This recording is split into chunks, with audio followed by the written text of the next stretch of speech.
Hello বন্ধুরা, আমরা আজকে মধুপুর গ্রামে এসেছি। এখানে জঙ্গলের ভেতর দিয়ে আমরা যাচ্ছি। একটা গ্রিন হাউস আছে, সেই গ্রিন হাউসের ফটো তুলব করে এসেছি আজকে আমরা এখানে।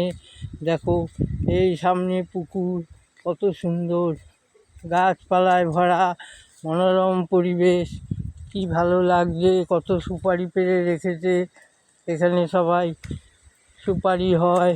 দুই দিকে দুটো পুকুর আছে, এদিকে একটা আর এইদিকে একটা।